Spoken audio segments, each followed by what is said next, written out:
boys and girls, mi amigos, mi compadres, uh, my friends out there. Look at who we have tonight on a fine Thursday evening. This is Stirring the Pot with Don Kincaid and my very special guest and the return of the infamous Ryan effing Frost. What's up, baby?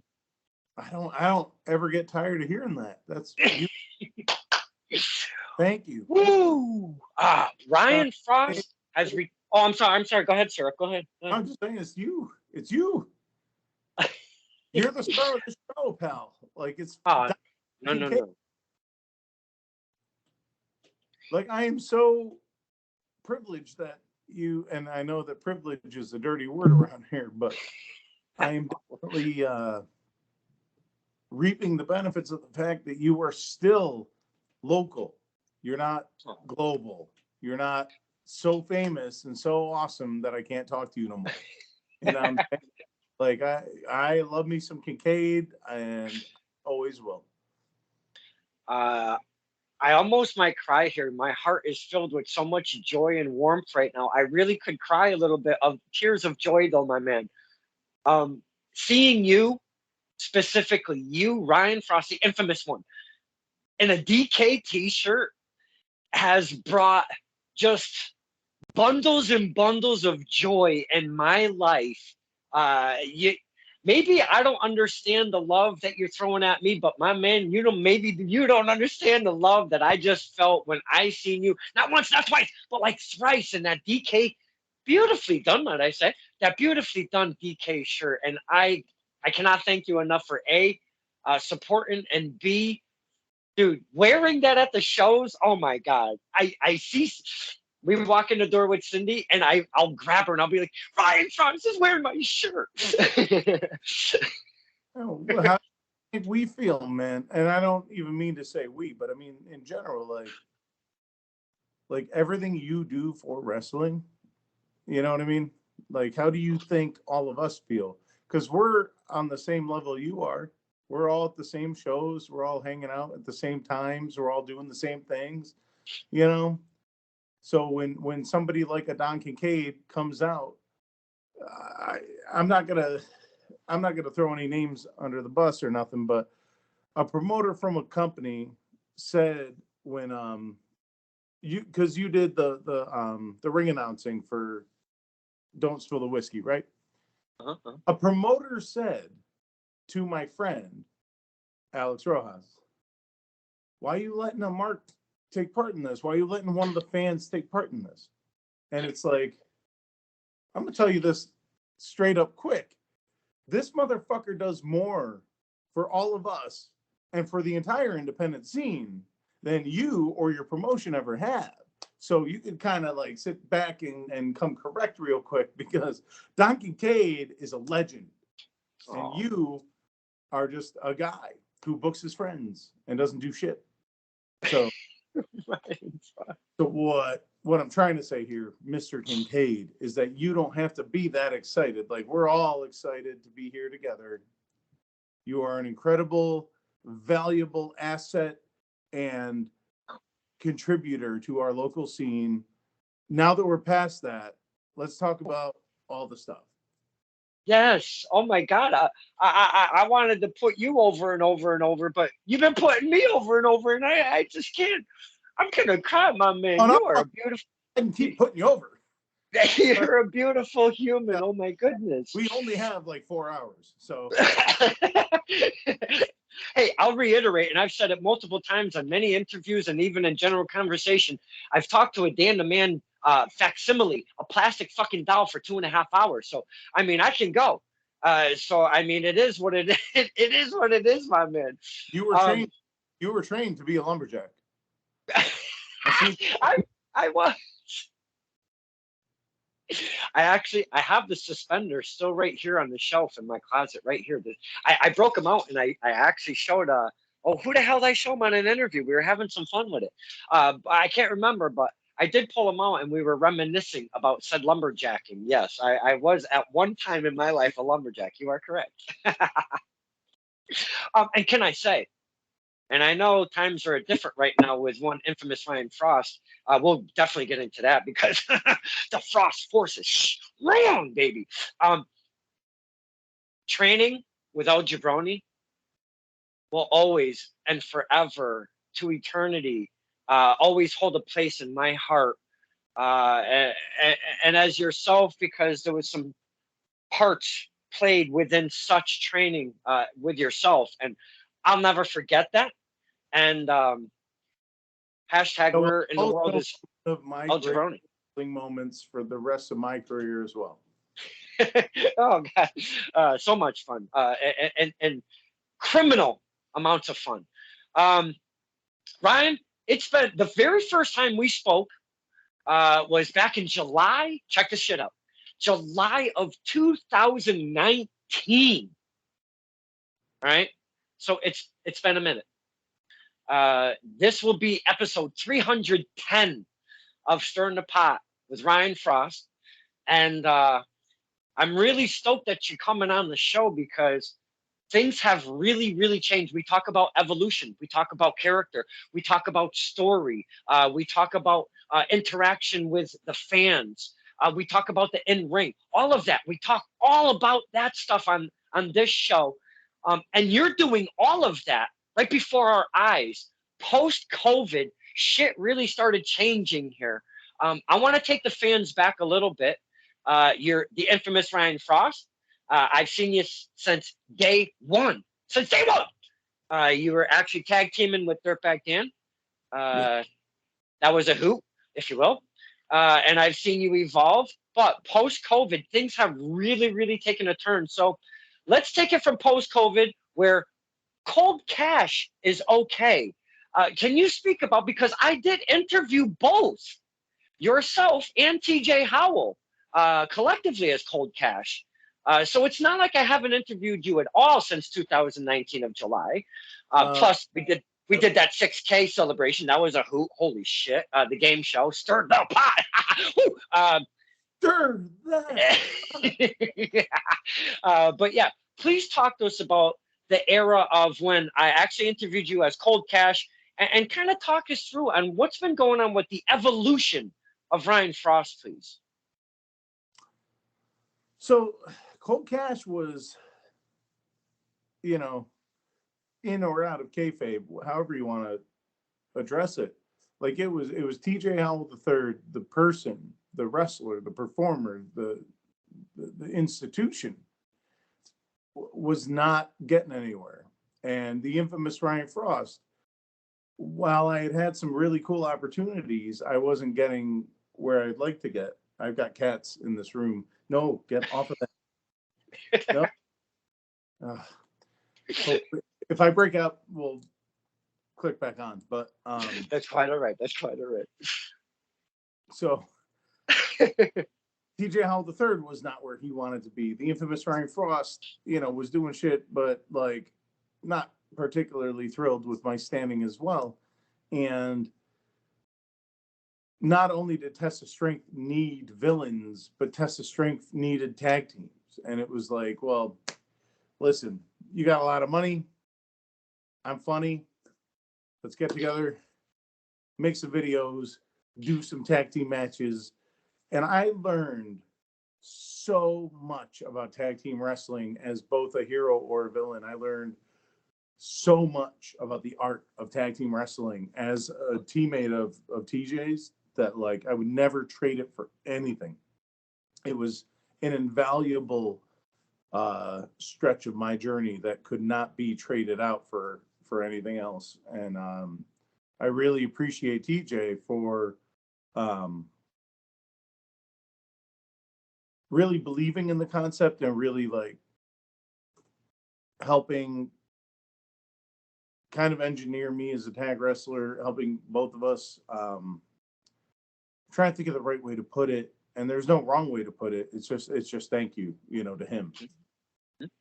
But before we move on from where we are right now, I want to just give the fans a little taste of what Cold Cash kind of created, because you guys, you're a big dude infamous Ryan Frost, you had some comedic stuff, but you're yes, the gun show. But you were always, a strong beast in ring and doing your thing.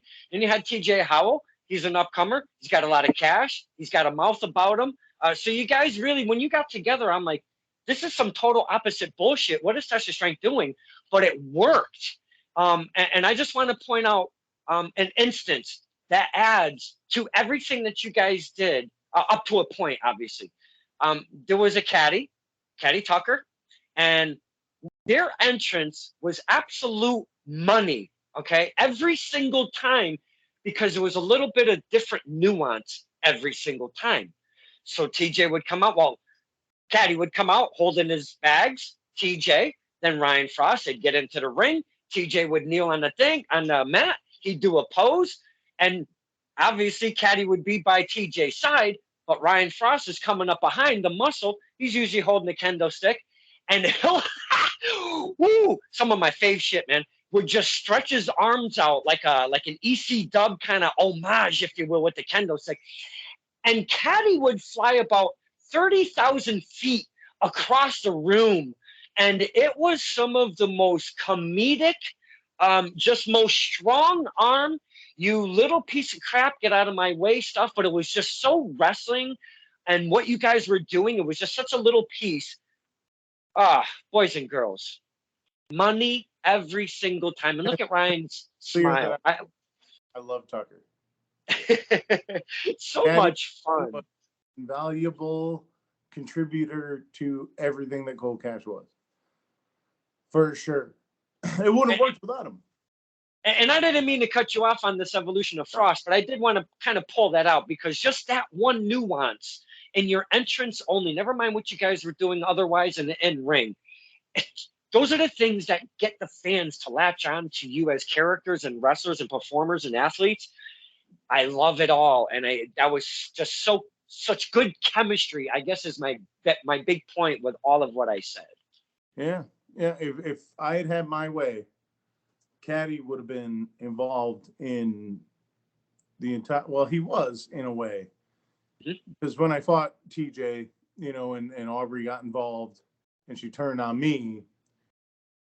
Tucker did come out of the audience and send her to the back, and that was all very, very, very cool, and it just added to the storyline. It was badass.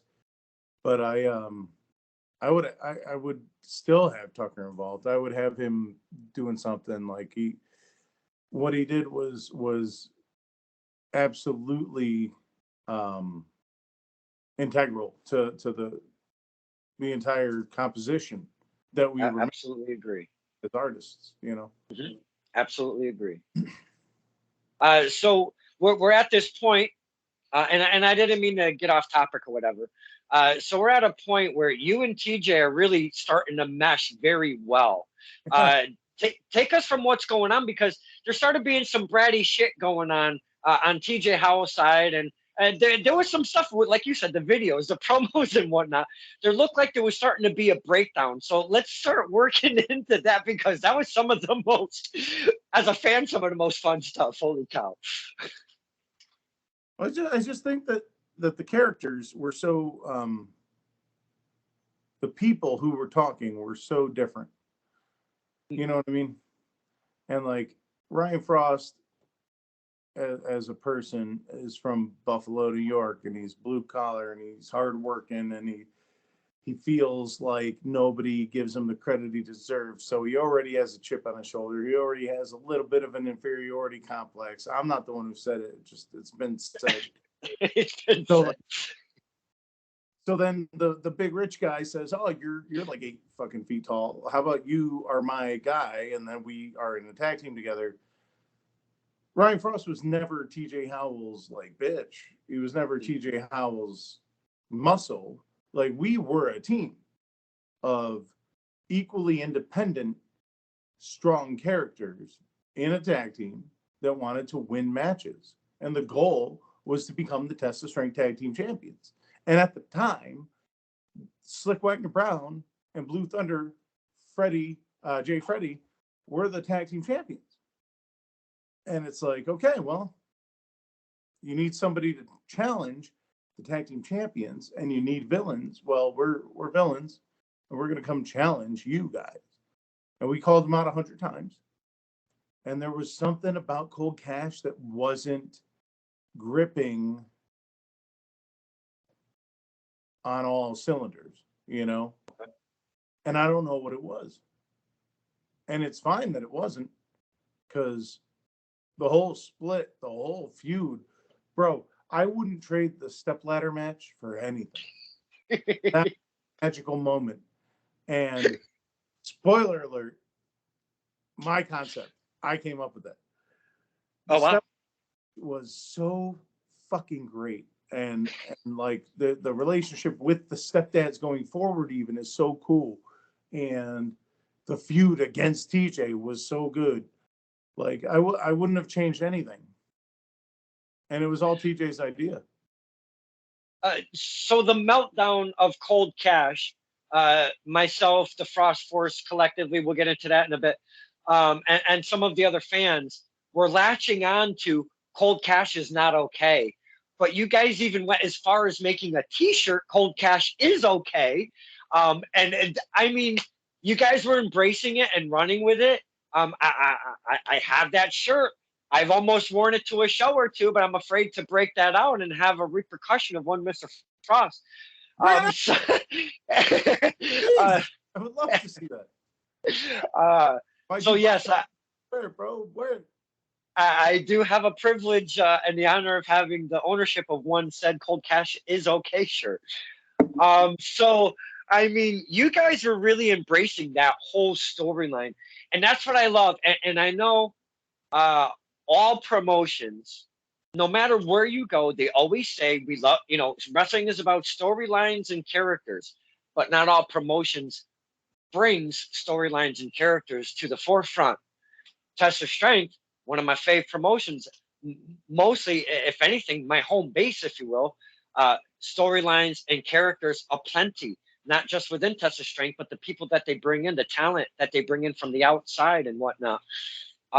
Great stuff with that story is my point. You guys just grabbed it, you ran with it as performers, as artists, and you really used us fans as we were using what you guys were pushing out. And that dance that I speak of on Stirring the Pot between fan and wrestler, my man, you guys were right there with us and we were right there with you. We were loving it, every second of it. Well, thanks. It's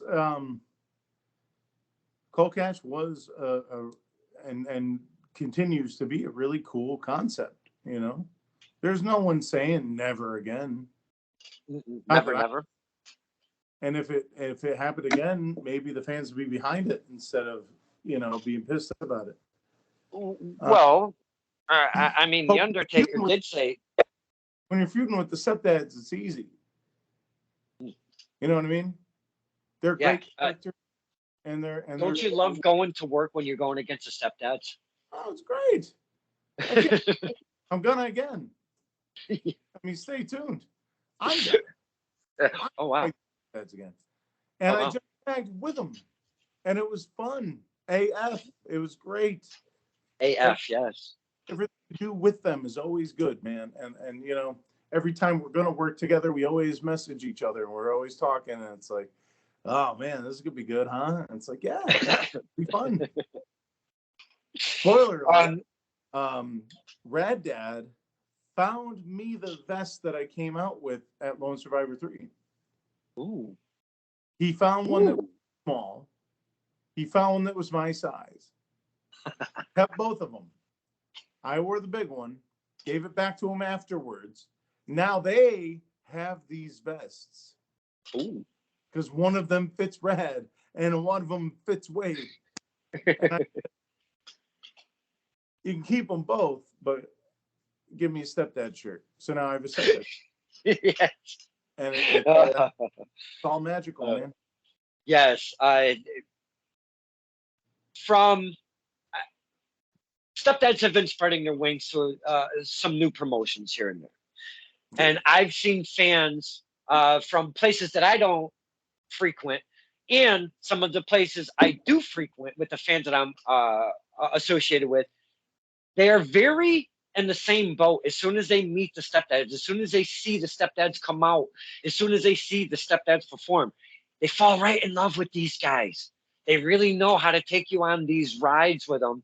And I can never ever give them but nothing but 1,000% respect and love, because the stepdads really make a mark when they come out.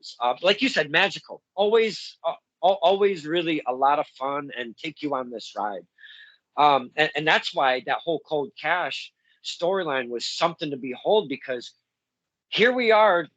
Cold Cash is okay for months. When Cold Cash, we just knew it in our bones, in our blood, that Cold Cash was not okay, my man. We just knew it. And here we, and I'm not, because I have a foggy mind. I'm bad with dates and stuff.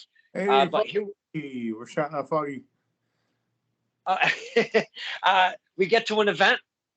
One of the major events. Was it Fight for Your Dreams 4 or something like that? Or what event was yourself and TJ where it all culminated to the split up here?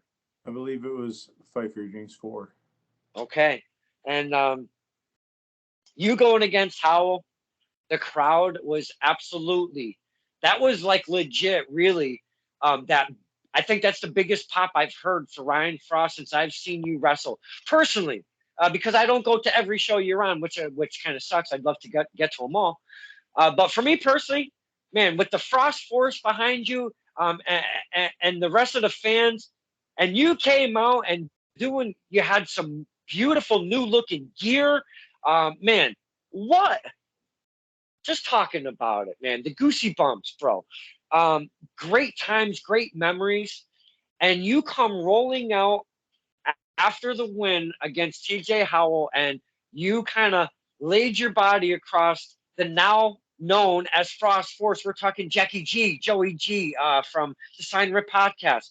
We're talking Backwards Billy. We're talking the Terminator Michael, and we're talking Terry Duffy Jr. I don't give him a nickname because I just love him too much, and I know I love a lot of people, but Terry's got a little place in my heart. I just can't give him a nickname for some reason. But that collectively as a Frost Force, and you rolled out and rolled onto them guys. You put your body right across. That's something that the fans will absolutely never forget, and that was just such a beautiful moment. Ryan, you are a gem of a human for doing something like that as a performer. I don't know. It's, they're giving me more than I'm giving them. You know what I mean? They drive a great distance, and They do. I would have to give the stepdads the credit for obtaining these people as their fans before me. They were the stepdad squad before they were the Frost Force, But just the support that they give me is insane. Like I can't even relate it to anything else in normal life. You know what I mean? It's just, in fact, I would challenge people who are like, "Oh, well, you don't have any kids. Oh, well, you don't own your own home yet." Yeah, you have a fucking force, pal. I have a force. I have people who drive great distances to see me do something silly. You know what I mean? So, Yes, across great lands for one Ryan Frost. Yes.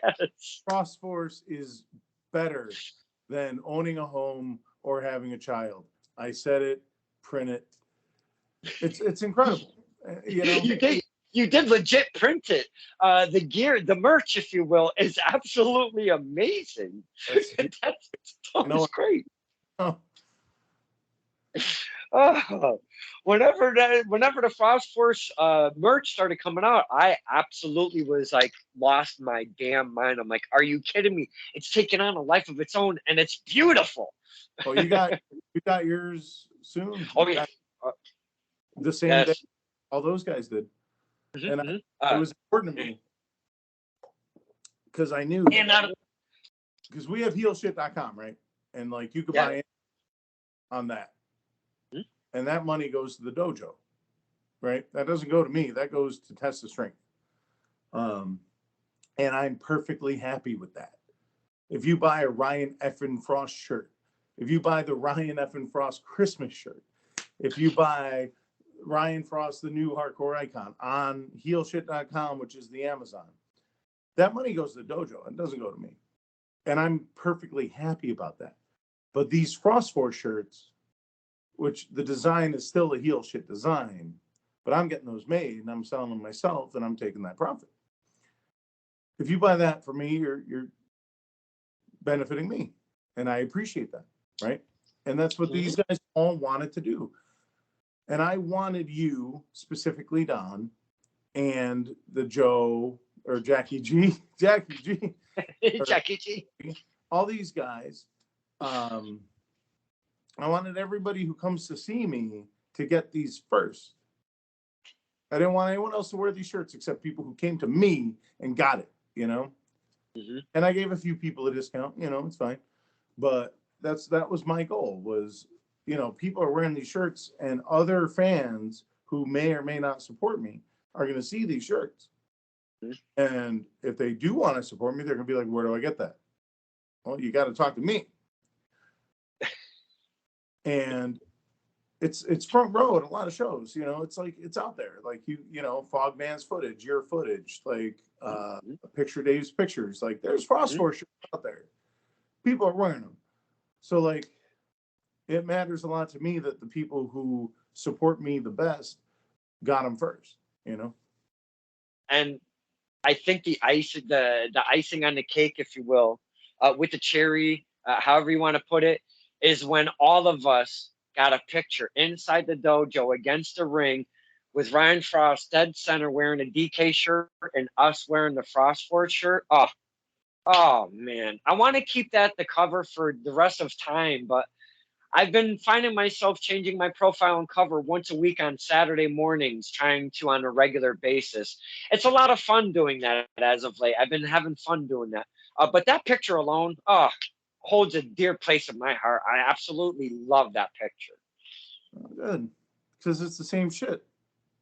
It's just people supporting other people, you know, good people. Finding yourself on the flip side of being a villain, being a hero now.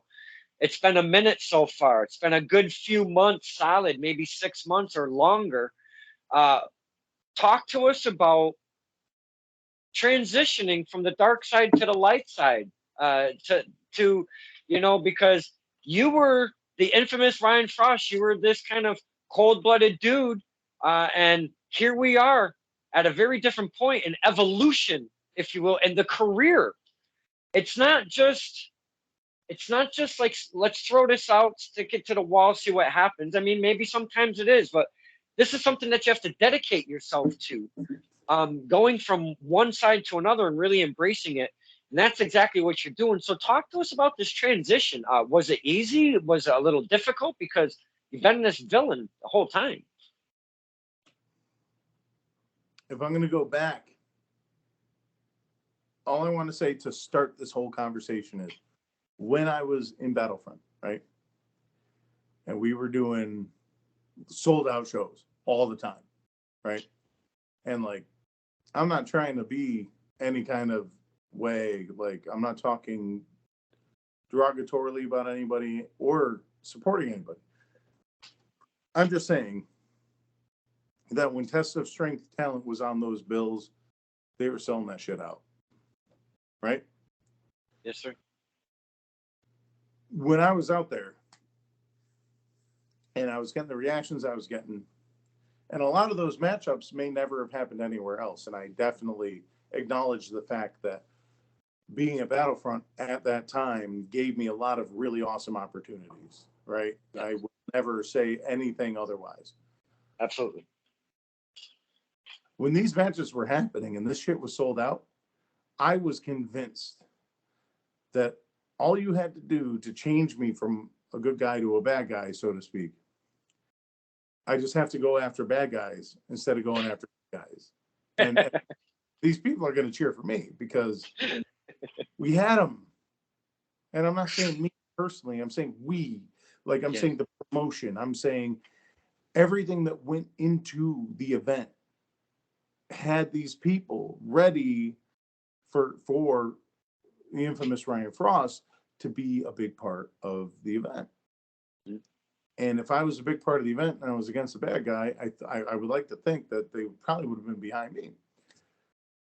Um, Fast forward a little bit, and Cold Cash was doing really good. You know, we were having a lot of fun, and we had good matches.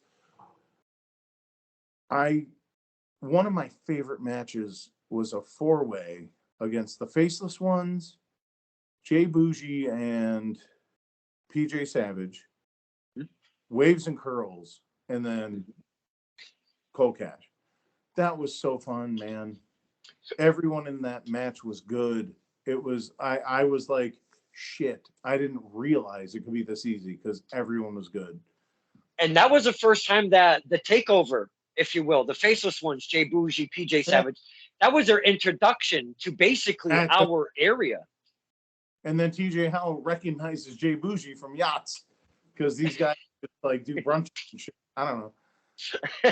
But what I'm trying to get at is, that was like fun.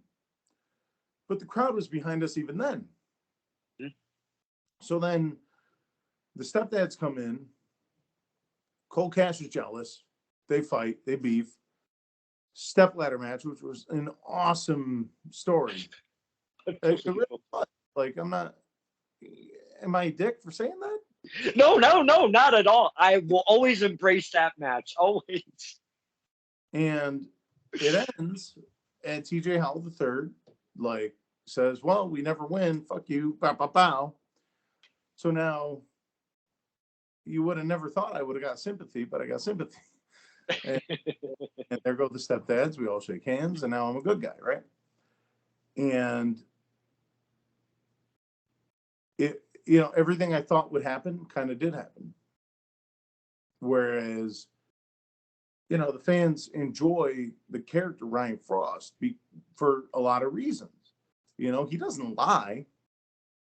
He'll bend the rules, but like at the forefront, like he's standing toe to toe with somebody. Like he's not a coward.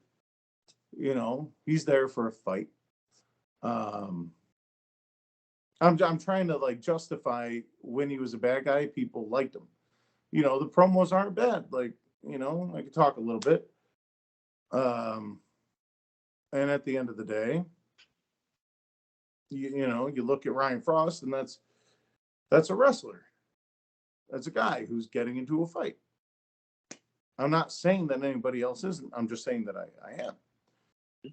So then here comes, trying to be a babyface as you would, or a hero. And all I have to do really is follow the rules. It's no different, Don. You're looking at me, and I see you looking at me. It's no different. The character is the same character. It's the exact same. It is. And that's what throws me off, because the only thing that's majorly changed is your gear. You've updated your gear.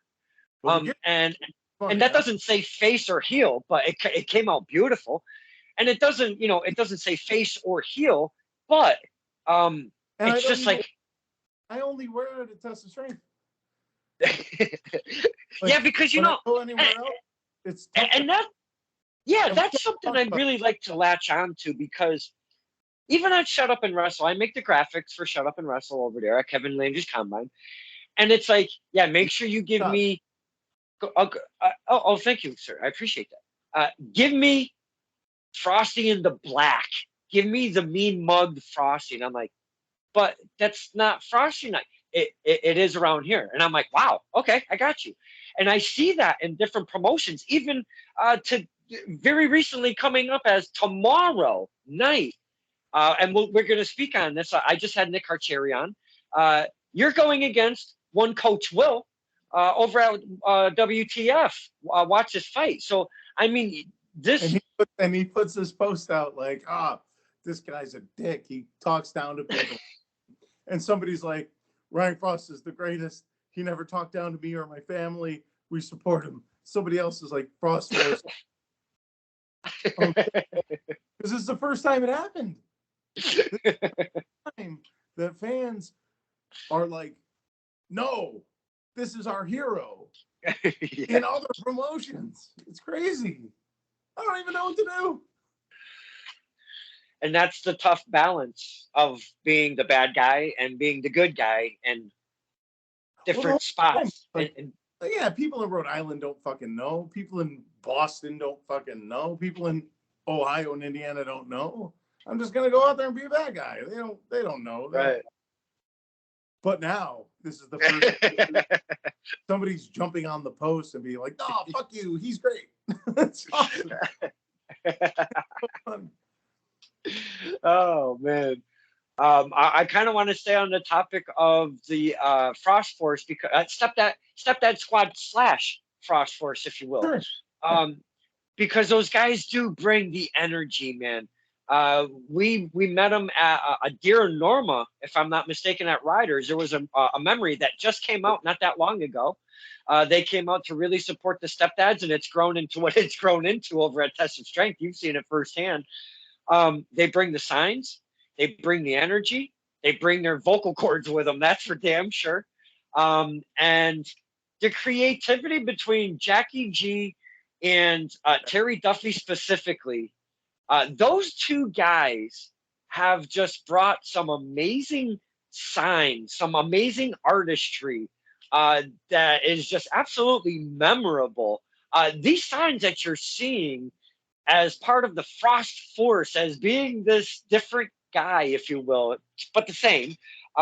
Dude, that's gotta like blow the top off of your head with all sorts of adrenaline, all sorts of energy, all sorts of just love. Like, oh my god, like this shit's for me.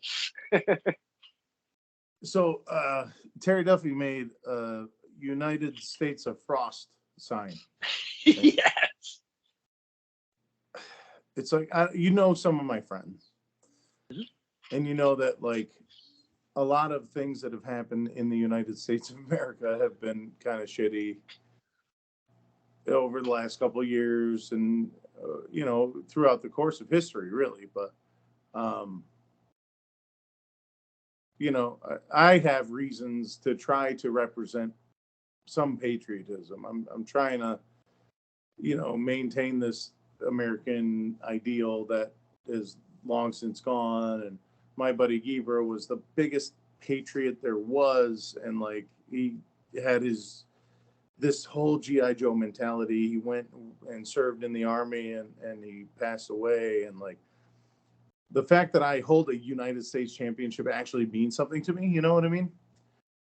And Terry Duffy made the United States of Frost sign for Tough and Talented, and like all I could think was like, I'm gonna shove this in Geber's face so hard. This, you know. He makes these crazy signs that are he has one every time, even if the storylines aren't progressing, even if the characters aren't growing from one event to the next, he still has signs that are still timely and relevant. He's doing it of just supporting everybody, and I couldn't thank or appreciate Terry Duffy more, or the rest of the Frost Force, obviously, but you know, and Jackie G. And it's not like they only bring one sign.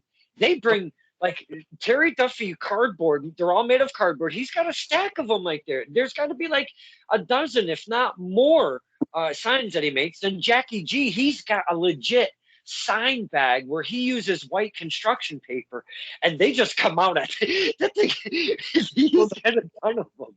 It's like they make signs for the bad guys. They make signs for the good guys. They're just supporting your thing, the entire scene, the entire show. What you've done is way above and beyond. You've created an institution. These guys are doing it in their way, you know, and it's all just makes what we're doing. Because let's think about it. How many of the people that you can see at Tough and Talented, let alone Test of Strength, how many of these guys are going to make money wrestling? How many of these guys are going to like make a living, or ever even have a chance to make a living wrestling? So the only thing that makes it worth it to us is you guys. You know what I mean? And them. and the Frost Force and the Terry Duffys and the Fog Bands and, the Laura C's. Like, we're destroying our bodies for nothing because, I mean, you would like to think that any of us could certainly make it. And some of us may. In fact, some of us will, for certain. But there's no guarantee. The only guarantee is that we have you filming our matches, is that we have Foggy filming our matches, is that we get a picture with Terry or Joe or any of the guys from the Frost Force, Billy, anybody. We get these pictures with these people, Josh Gregoire, Kev Manser, we get pictures with them. That's what makes it worth it. And that's not babyface or villain or anything. That's what we're doing. Boys and girls, there is a human side of wrestling, and that's what some fans, especially the modern era of fans, just don't grasp on.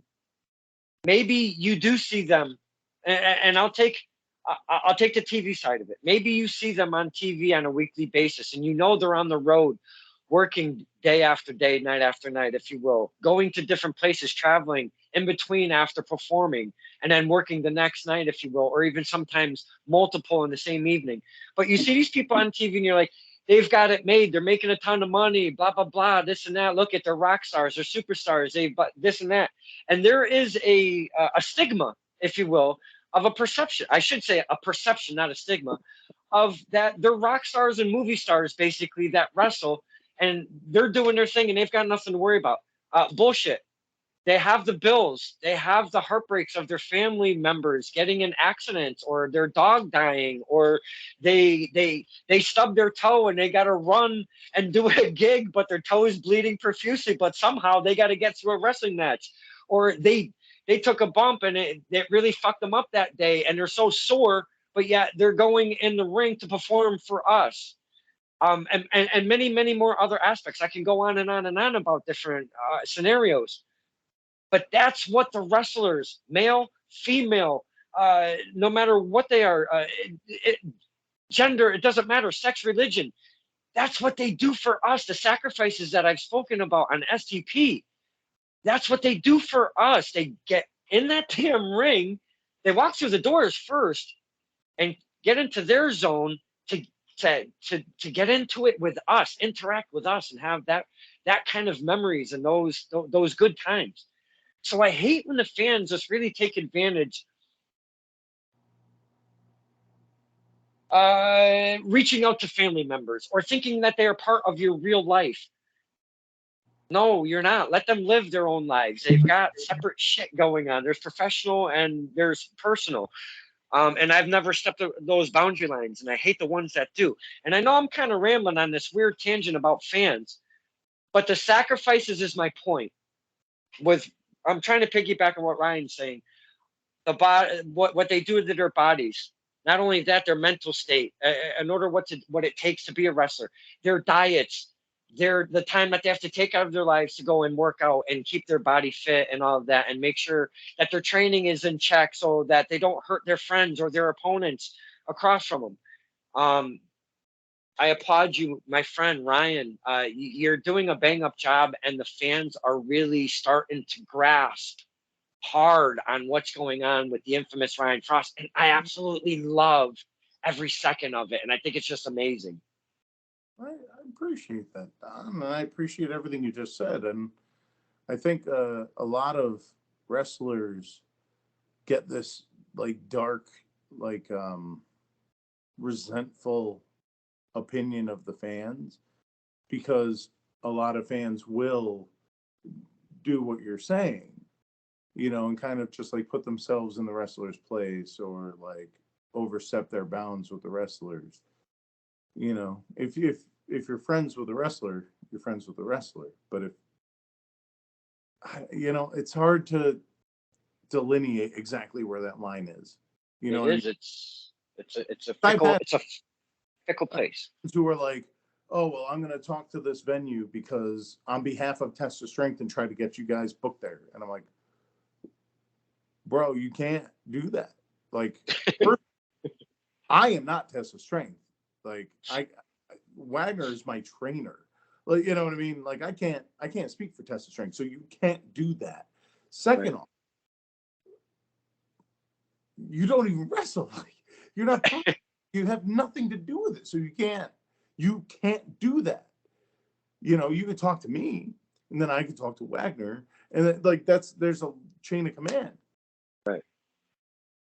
You can't speak on behalf of, no matter what industry it is, no matter what art it is, whether it's dancing, singing, acting, whether it's an industry, you know, anything at all. You can't just speak on behalf of a fucking corporate entity. You know what I mean? Ever. If you're not part of it. But at the same time, a lot of fans become close with wrestlers. Don, you can talk to anyone in my family anytime you want because we're friends. You know what I mean? But you have to understand where that line is. Yes, absolutely. You know, I would like to think that you could call me if you were broken down on the side of the highway, if you fucking needed $20 to fucking get a cab. I don't know. Like, I'll give you an example, and I won't go into details at all. yep. I was in a sticky situation. I picked up the phone, one of the very first people, because he doesn't live very far from my area. The very first person in my phone when I'm going through who can I call and trust, I went all the way down to the R's and I saw Ryan Frost. Of course, you are listed as Ryan Frost in my phone book. And I dialed Ryan Frost. You picked up immediately. I told you what was going on. And you said, when and where. And I said, dude, it's kind of like a now situation. And I got to drive 15 minutes away. If you could meet me there, we're good. Which is legit, maybe 15 minutes away from Ryan Frost. We met up. And my man was Actually, right there with a personal issue and, away from wrestling.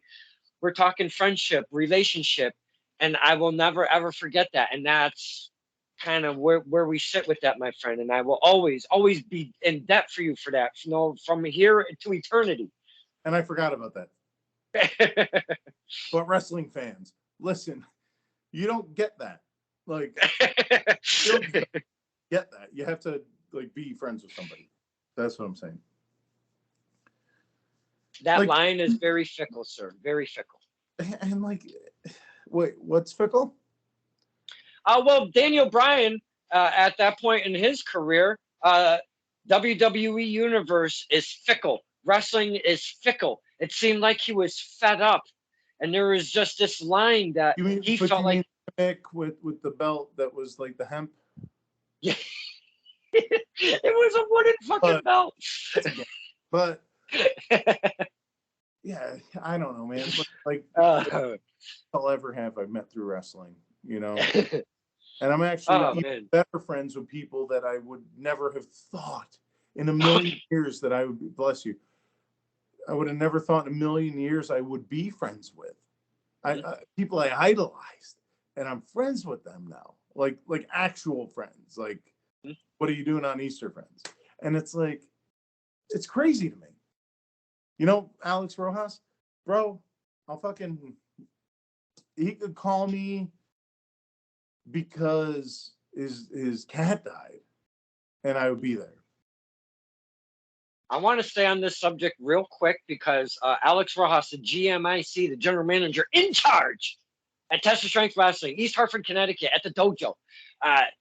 My man, whenever I saw this, I absolutely popped. Tracy Frost is a saint. That started a while back, and it's latched on, and it's come through the woodworks, if you will, event after event after event. There was actually one You event. tell you where it started? Yeah. So it was my birthday.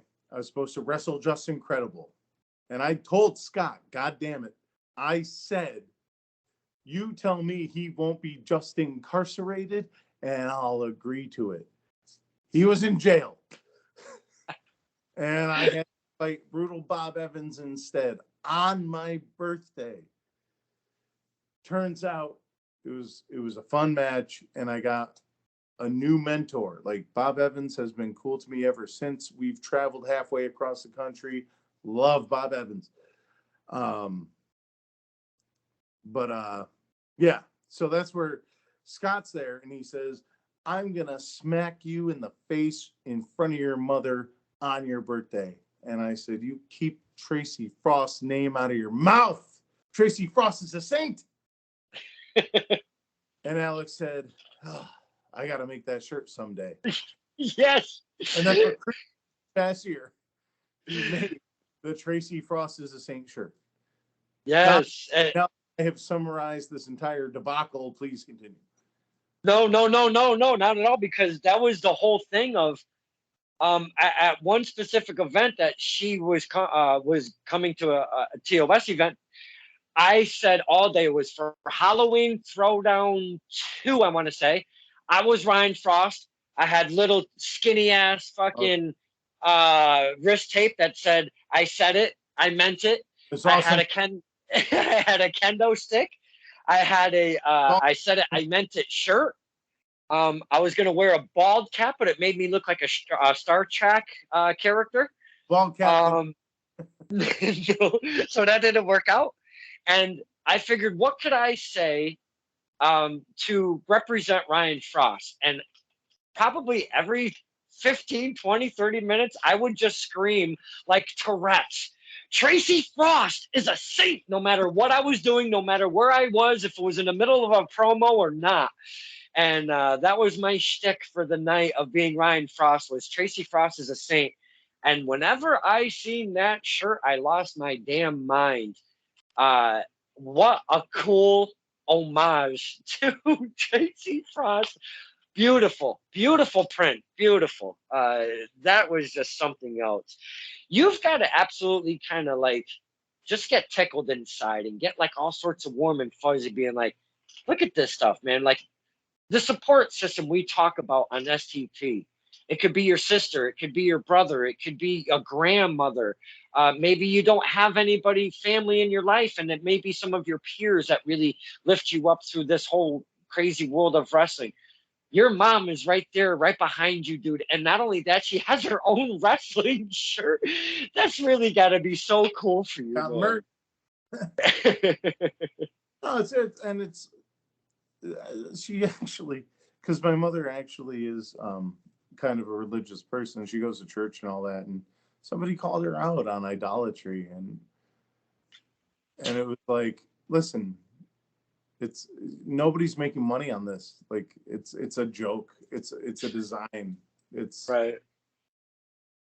What's your problem? Kind of, you know. And every time somebody, they're like, yeah, that's fucking foolish. Like, calm down.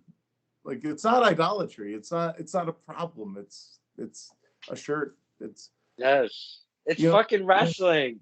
Like when Jim passed, or actually when Scott Hall passed, you know, the GM came up with some fucking fat designs for Scott Hall. Mm-hmm. He's not making shirts. He's not trying to make money. They were just really dope designs. Right. That's what I'm saying. Like, it's just art. It's tribute to people. You know, right. It's not a problem to make art and tribute people. I thought it was one of the coolest things that could happen to a wrestler, to be honest with you, to see your mom and like legit merch. It was just like off the charts for me as a fan. I'm like, oh my God, that's amazing. I wore my Tracy Frost shirt for this interview, but it's white and I'm still losing weight. I'm still trying to look a little better. So I chose Ty Shine because Ty Shine is the wrestler that I know personally.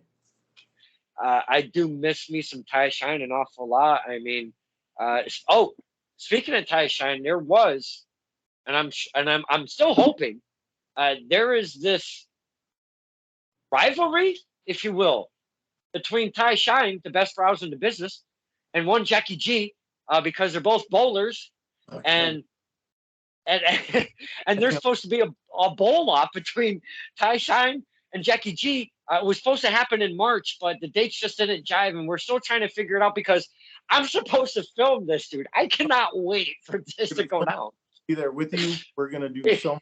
It's gonna be maybe like partners, or maybe like just you and me hanging out, filming it. But I will be there. We can even fucking booking to be there for this fucking bowling fight. How do I get booked on this? You're booked. You're booked. So I can't wait for this to really come to head. That's going to be something. Now that's going to be a memory never to be forgotten. Holy cow.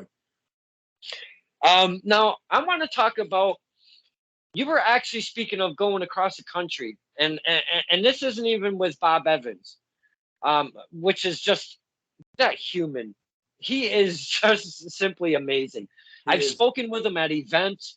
I've interviewed him on the show. He was on the go. It was at night, and I spoke to him for an hour and a half in a dark car while he was driving. But I did not care. It's brutal, Bob Evans. I mean, how am I to say no? I mean, I if that's your time frame, that's your time frame, man. I got you. But I want to talk about Dirtbag Dan. This guy is, I don't know if you want to call him a workhorse. I don't know what you call this guy. He's an insane maniac. That's what I'll call him personally. He's an insane maniac that will drive here, will drive there, will drive anywhere this dude. If wrestling is calling Dirtbag Dan, he's going to go. Dirtbag. Yeah. So you ended up going to some Indiana and, if I'm not mistaken, Ohio dates with Dirtbag Dan. Is that correct? With Dirtbag first. I went out there. I made friends. You know, okay. I was. It was a 2-show gimmick, and the first show was a triple threat: Scotty Priest from Warriors of Wrestling, Dirtbag, and myself. I turned so that Dirtbag and I were together, and we were the Filthy Family. Then the next night, I fought Scotty Priest as like retribution. This was the first matches back from COVID. Oh. This son of a bitch, Scotty Priest, called a lot of shit that involved running. I was so goddamn blown up. But it was fine. We got through it. I did everything I was supposed to do. And the matches were enjoyable to the crowd. Like, the crowd loves the Filthy Family out there, and I'm in the Filthy Family, so it's a good thing. This motherfucker, Scotty Priest, I'm going to get him back one day. I'm going to find him. But we went out there. We had a lot of fun. It was a great time. Johnny Chill was with us. He wasn't part of the Filthy Family. He fought the Suplex Shogun from Impact. Okay. It was a great trip. It was a fantastic trip. So then Brutal Bob Evans puts, you know, he's always saying, I'm going on this trip. Who wants to come with me? And one of them, I was like, I can actually come with you for all these days. I don't know if there's still a spot in the car. So it was Bob Evans, Tough Talk's Tony Spencer from out in Rhode Island, if you know him. Yep, I do. And Michaels Ameda. The last name sounds familiar for some reason. So he shaves his face down the middle. Oh, I don't know who he is. He plays that he has a manager and that he's the wrestler. Wait a minute. I think I have seen this guy live once. When I say this, I know it sounds crazy and I know it sounds like I'm talking shit, but I'm not. Because he does a fucking amazing job at it. He does a great job at it. It's a two-face scenario. Fucking insane. So we went out to fucking Ohio. Not for the same company at all. Like, right. Cody Hawk, who trained Moxley, and Eric Draven, who has trained a lot of people, but not like TV people. And then New Ohio Wrestling, which is like a brand new startup, but they have a building and they have a whole wrestle fit. It's like people getting in shape by doing wrestling things, which is Oh, super. okay. I love all of it. Yeah. We did all that. I did 15 hours of Brutal Bob seminars Oh, because I was out there with Bob. It was yeah. fucking awesome. So, because you asked me about Ohio and Indiana, yes, the first time I went with Dirtbag and we had fun. Then it was Bob Evans. Third time I went out, Dirtbag had just had a baby. And I was saying, let's go out on Friday and work for Cody Hawk because he has a great show every Friday. It looks great. It's on YouTube. He trained Moxley. Like, let's go do this. Shauna Reed is there, and Shauna Reed's his wife. And Dirtbag couldn't make it. And Big Jim said, let's just go. And I said, all right, cool. So we took my car. We went out. And then me and Big Jim fought Shauna Reed and a great hand, Scotty Amos. If anybody ever needs a wrestler from Ohio, pick Scotty Amos first. It might be Amos, but I don't know. Amos sounds me.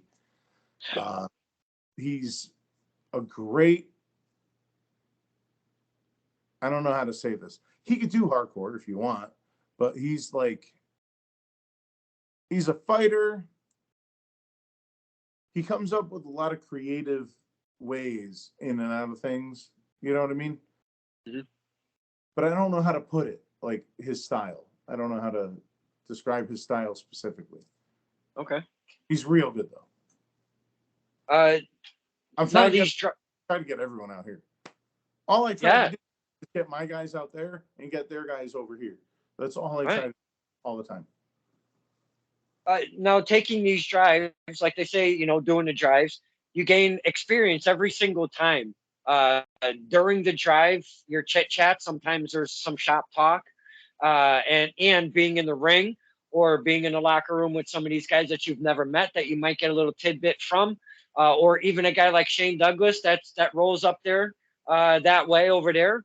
But I kind of just want to take a spot here because you mentioned you did 15 hours of Brutal Bob Evans seminars. Now he does this wrestling for life or wrestling is life thing that he's got going on. Wrestle life. Wrestle life, okay. And he does seminars. I mean, I've been to a couple of them, shot some footage because I was very curious on how seminars worked and whatnot. Going to these seminars with Brutal Bob Evans, you've got to be taking just a little piece of something different from each of them and just little by little molding of what you wanted to do, at your home base, Session Strength and surrounding areas. Am I correct on saying that? That's what the seminars are geared for doing, correct? 100%. A seminar, a wrestling seminar.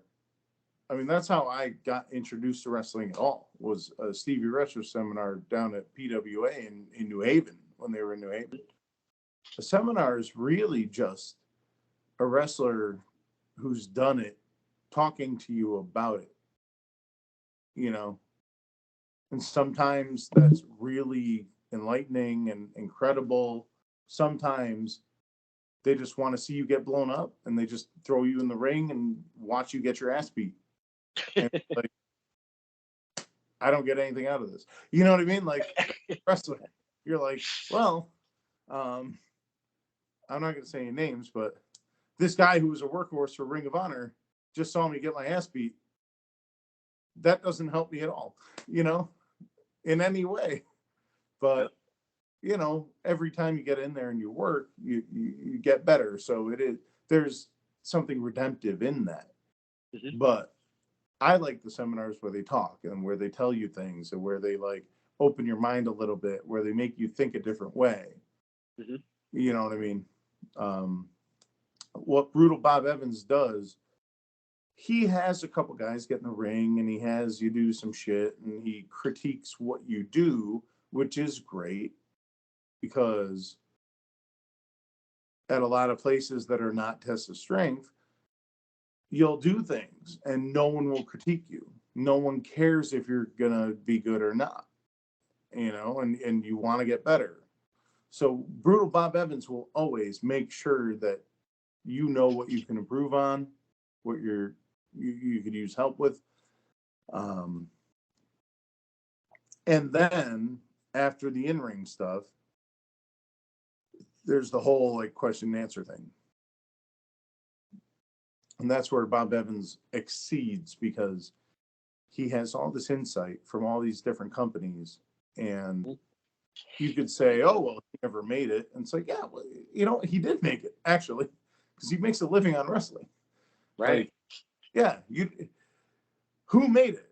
Are you going to tell me that Roman Reigns is the only guy who made it? Are you going to tell me that Stone Cold Steve Austin and The Rock are the only guys who made it? Like, if you made a living through wrestling, you made it. Bob Evans can give you any advice you need, 100%. So if you're asking me about the wrestle life, I would strongly suggest that anybody who's kind of struggling to find their way in wrestling or struggling to figure out the best way to monetize wrestling, either join the Wrestle Life or privately message Bob because he'll respond. His response might be, well, sign up to the Wrestle Life and I'll tell you. But if you message him, he's going to respond. And if you have a valid question or a valid argument or a valid problem, like he's going to help you because that's all he wants to do is help people. Mm-hmm. That is one thing. If you follow Bob Evans on just Facebook alone, it's so informational. I'm not even a wrestler and I follow him, obviously because I'm a fan of his work, but following his page, his insights, like you said, he really does excel and he is not afraid to type a lot of this stuff out. And there is a lot that he types out.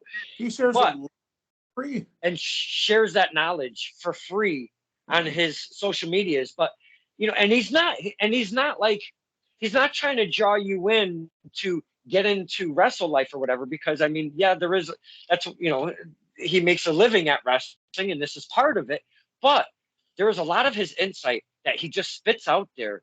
That if you're not following Bob Evans as an active wrestler, I don't care if you're just starting or if you're a veteran, you need to. And I'm not trying to talk out of my ass like I know something about wrestling, but if there's anything that I know, Bob Evans is a very knowledgeable man, and he's not afraid to give that knowledge on his social medias. So do yourself a favor and at least check that out, Sounds smarter than a lot of wrestlers, Don. Oh, thank you. Now, I'm going to have to touch upon a subject, and it kind of ties into what you were speaking of, the U.S. Championship. There was an event, Blood, Sweat, and Tears at the Yacht Club in Bridgeport. Yeah. And it was for the Blood, Sweat, and Tears Heavyweight Championship. Dustin Waller was the champion. Still is. Reigning, defending, all of that. And his opponent was none other than our Broham, Big Jim Anderson. And I was there. My dad was there. And at the beginning of the event, Dustin Waller never, and I interviewed Mr. Waller in January. Not that to my knowledge, I didn't even know. None of us knew until he told us. That was the first time he's ever been put through anything like that. Like no hardcore, no out of the ordinary than tradition wrestling. And Big Jim put him through a door that was set between some chairs. And my man, Waller was like, he went for a ride. That was at the beginning of the event to set up what was going on, to set up for that storyline, if you will. The match happens. Let me, between the match and when the beginning of the event, there's intermission. I'm outside. I happen to see Big Jim. I asked him if I can cut a promo with him real quick. He's all angry. He's all pissed off. He's got a chair in his hand. It's ready for Mr. Waller and his championship match. I have the mask. So we cut him. Yes, with the mask, which was like, I was freaking out over it because I'm like, man, he's doing something special tonight. So the match happens. Mr. Waller retains. Little did we know that was going to be Jim Anderson's last match. I got the privilege and honor to be there. And his passing in between the BST and Tough and Talented Wrestling. You were at Tough and Talented Wrestling, and one Antonio Bruno, Vincenzo Jr., if you will. He loves him some Big Jim. There was some homage. There was some tribute. But my man, you became, if I'm not mistaken, you would have a better knowledge than me because you're the champion, the first ever 2TW US champion. Is that correct? Well, what are you asking is correct, I love you. You were the first 2TW US champion? W was brand new. That okay. was their first event. Yeah. So it was going to be a 4-way either way. And I ended up being like the surprise entrant. And it was Richie Rich, who was a WWE enhancement talent, Hippie Dicky Moon, and the Amish Kid. Zachariah Gibbs. Yes.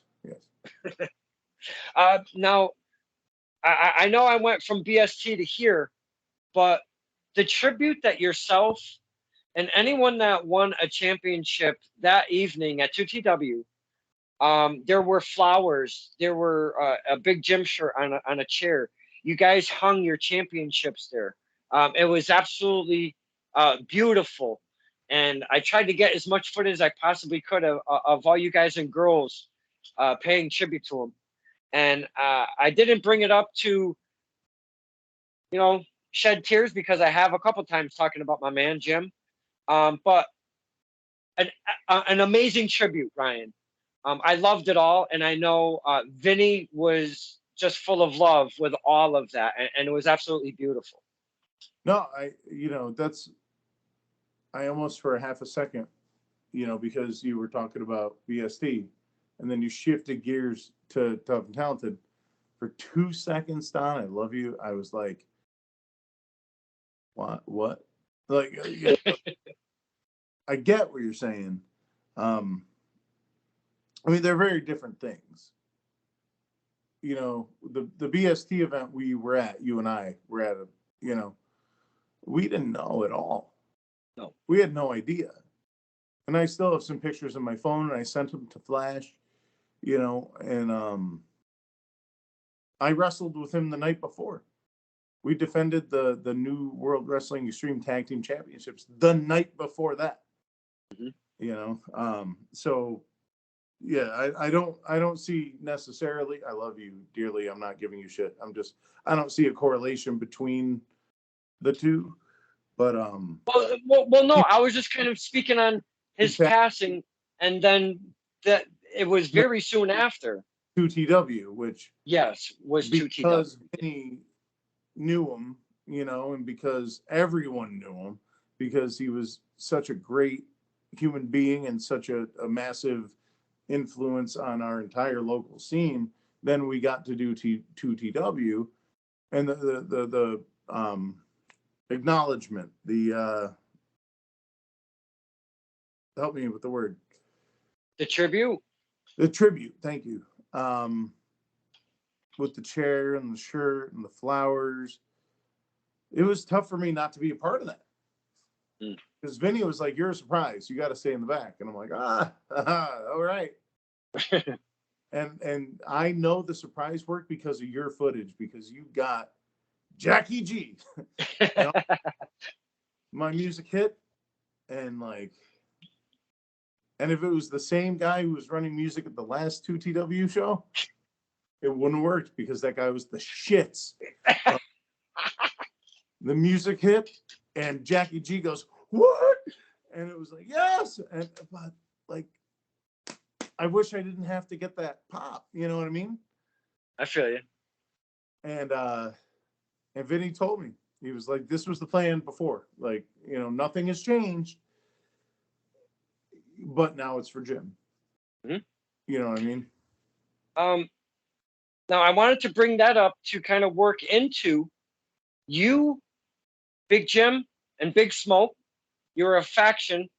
There was even the likes of a Leon in the mix in the original origins, if you will, of the Humidor at NWWE, New World Wrestling Extreme. Um, but in the transition, there had to be a transition with the passing of Big Jim. Um, Now you are tag team champions with brand new, amazing, beautiful tag team straps over there at NWWE. You have Omar, High Voltage Omar, HVO. Was that handpicked? Because as soon as I seen what was going down, I'm like, okay, I have to ask Ryan, and I never have on the side, but here we are. Was he handpicked from you personally? How did this come about with HVO? So the original Humidor, um, the whole concept of the Humidor, which I've never loved. I don't smoke cigars. I don't. I'm like, I don't. What is this? But Matt, Big Smoke, is a really, really fucking cool guy, and he's been involved in wrestling on and off and in different ways for a long time. And he wanted the biggest and baddest motherfuckers that Troop had. Troop, when I say Troop, I mean Trooper Gilmore, who Mhm. is entering the New England Pro Wrestling Hall of Fame this year as Trooper Oh, Gilmore, the guy who promotes for New World Wrestling Extreme. Uh, he wanted a group of the biggest, meanest, baddest dudes who look good in suits smoking cigars. That was the whole point of the gimmick. And he already had King Leon. He already had me. So he didn't have me. I had gone to a bunch of his events. I had worked for him a time or two. I had gone to support, and he was like, I really appreciate this guy who comes and supports, even when he's not booked. Like, that's what you should do. So that's a little earmark for any wrestlers out there who are like, oh, my trainer says I should only get booked if I'm winning, or my trainer says I should only get booked if I'm getting paid. Go everywhere and try to get booked. So it was me, Leon, and they needed another guy.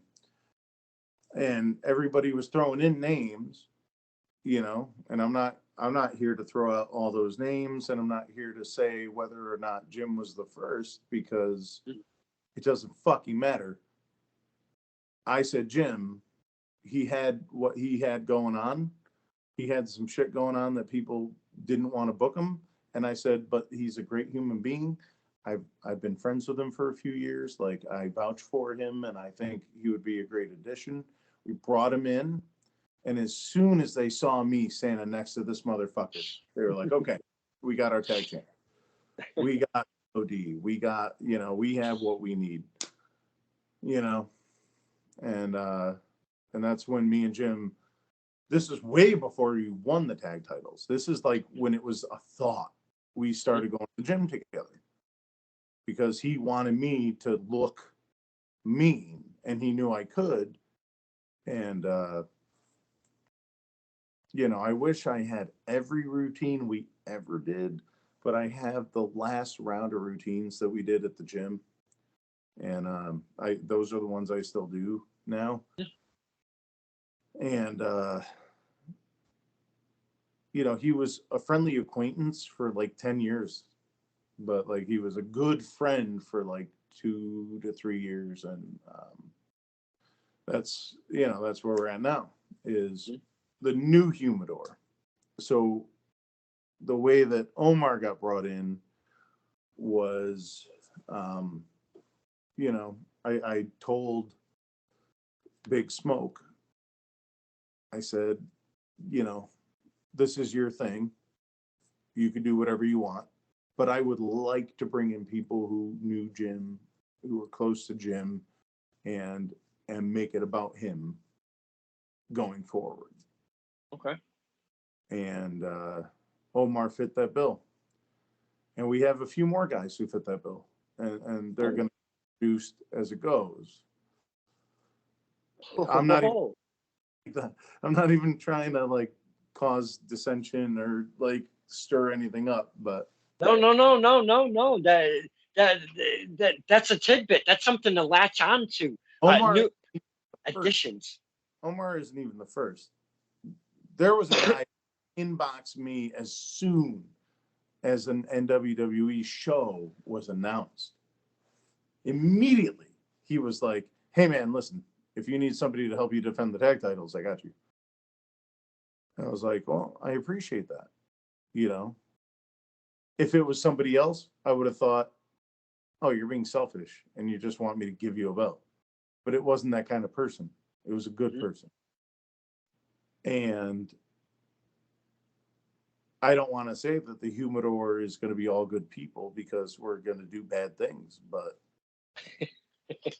you know, I want people, I want personally, I want people who knew Jim and care about upholding his legacy.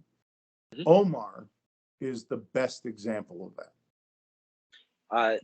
That homage that he did with his gear was just simply amazing at the Don't Spill the Whiskey tribute for Jim. Yeah. Whenever he came out, I think I said, "Oh shit," about 8 times in a row on footage. I'm just like, "Oh shit, oh shit, look at Omar. Oh my God, oh shit." He's still doing it. And as far as I'm concerned, he could do it forever. I love it. It is so fire. He rocks it. He does. Jim would want him to. Yeah. And at the end of the day, we don't want, you know, nobody's ever going to forget him, but like, we want to keep his memory fresh. And with those straps, I mean that's not going to happen anytime soon because those side plates where there's one at Big Jim, oh, so kick ass. There's kids, and I'm not going to say any names now either. But there's kids who are like, "Oh, we're going to have to win those." I'm like, "Oh yeah, all right, come take them from me." We all know what pro wrestling is, but like, you try to fucking come in this house and take this from me. Like, go ahead. If you're the right one, you might, but yeah, we'll see. Oh man, being a tag team champion, gaining that experience with TJ Howell and the Cold Cash thing, that really, do you think that's kind of helped you in that where you're at now with the Humidor? The working with TJ was way different than working with Jim, obviously. Mm-hmm. You know what I mean? Like, right. Way different human beings. So it's a different dynamic. But at the same time, I learned so much about what tag team matches are by tagging with TJ. And Wagner drills tag team wrestling into us at class completely. So it's not like it was a foreign concept. Right. But being in a tag team in front of a lot of people with like actual stakes in the past, you know, with the feud with TJ and the stepdads and everything, did help a great deal. We have a way to start the match that is, we called the Arn and Tully, but we renamed it the Cold Cash because it works so well. And I hear other people who from other like lines of training say, "Oh, we'll do the Arn and Tully," and I'm like, "That's the Cold Cash, pal." That is awesome. You know, I know, but yeah, no, being in a team with TJ exponentially helped me be ready to be in a team with Jim, and now after, you know, Jim has passed, I know that I could be in a team with anybody. I know that I could make it work. You know, good guy or bad guy, Mhm. championship or not. I know that I can do a tag team match with anybody at this point. Uh, I dug the mystique of A, Big Smoke, and B, the Humidor, as NWWE was actually introducing us, the fans, to that faction as a unit. And I dug it because it was old school wrestling mentality.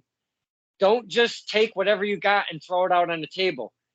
Just feed them these little tidbits, these little crumbs. It could be for a month, it could be for 2 months, it could be for 3 months. All depending on how long we really want to keep this going, but we want to make it special. And I give NWWE, yourself and whoever was part of just giving us the crumbs and leading us to the big reveal. Absolutely loved all of it. Very well done. Thank you. Stop Now, fucking tape. the kendo stick, that started back when hardcore is stupid. And we were speaking of Battlefront, you were going against the likes of the Sandmans and the Incredibles, and you had the new Impact players as a faction over there, and you guys were having, it seemed like, a tons and tons of fun. But the kendo stick seemed to be Ryan Frost's new tool of the trade. Not that he used it in every instance or every match, or it just became one of his things, a prop, if you will. If he comes out to that curtain and he doesn't hold that kendo stick, it's looking a little different nowadays. But even till the present time, you're still carrying that kendo stick. What are we doing with this kendo stick? Does it represent something, or is it just you're feeling the kendo stick? What do we got going on here? So the funny thing to me, while you say that, is that there's guys who do like indie wrestling. There's guys who do like backyard wrestling who have the kendo stick, and it's like, it's me. I personally have pinned Just Incredible and the Sandman. I pinned Just Incredible and the Sandman.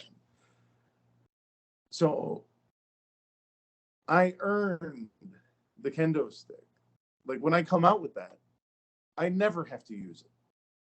I'm holding it. It's like a belt. I beat them. I beat the hardcore icon, and then I beat the guy who beat the hardcore icon to call himself the hardcore icon. So now I'm the hardcore icon. You know what I mean? The new hardcore icon is funny and tongue in cheek because I don't really do hardcore. And I'm about to do it in Ohio. I'm about to bring this whole shit out there because in Ohio, I'm part of the filthy family with Dirtbag Dan. And he don't play. And he just beat Hooks for the hardcore championship at Battle on the Border. I'm about to go out there and fight Hooks because Dirtbag Dan is in the zero gravity tournament because they have a new championship for people under 200 pounds. Oh. So Dirtbag Dan's going to be in that tournament. He can't defend the hardcore title. So I have to fight Hooks. Oh, wow. And if Hooks beats me, he gets a shot at Dirtbag Dan. Oh, but these people don't know that hardcore is stupid. I can't fucking wait that hardcore is stupid and to wear and to throw the weapons out of the ring. You know what I mean? It's great. Oh, oh my gosh. I can't wait. It's gonna be You're gonna be in like your true element right there with the hardcore stupid. Don Kincaid, you know what my true element is? Well, please. My true element is being in front of the Test of Strength fans, getting that adulation, having that much support, having that, because I was a villain for so long in Test of Strength. You know? Hmm? for so long, I was so angry and I just wanted to fucking break all the rules, fucking do all the wrong things. And then circumstances happened. They weren't even my fault. They had nothing to do with me, but circumstances happened where now the fans are behind me. I just want to embrace that, man. I just, you like me? Great. Because if you give me 20 seconds, I'm going to cane the shit out of the guy I'm in the ring with. Because Ryan Frost has not changed. Same human being, same motivations, same thoughts, same inspirations. Ryan Frost is the same person. Nothing has changed. So when I go to Massachusetts and I'm fighting the mighty Bosch, and he's like, I'm a superhero, and I can't believe you almost hit that guy with a barbed wire wrapped steel chair, and now I have to fight the mighty Bosch. I don't know why you're surprised that I tried to hit somebody with a barbed wire wrapped steel chair. Because it's me. That's what I do. That's what When I go to Tough and Talented, I come out with the U.S. title and a Singapore cane. Dude. And then 3 guys come and try to jump me. Well, guess what? I'm the good guy now. Because I'm outnumbered. And I'm going to fight all 3 of them. Test of strength. Man, I don't know what to tell you. I come out. It's a 6-man match. And none of these guys are tagging me in because they're all scared of me. So when you finally tag me in, I'm going to fuck them all up and I'm going to win. That's it. I did see that. Motherfucker. I pointed that out. I'm like, how come we haven't seen Frosty in the ring? Like, what the hell's going on? You had the Irish Mexican and Shotgun Adams like tag teaming with each other. Yeah, because they knew that was their best chance to win. That's why they're the villains.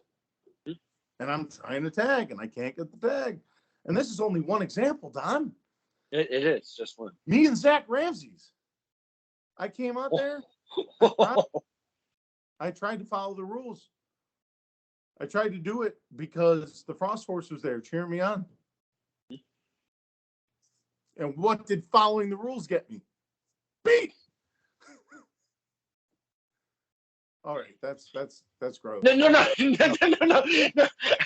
didn't mean to escalate it to the no.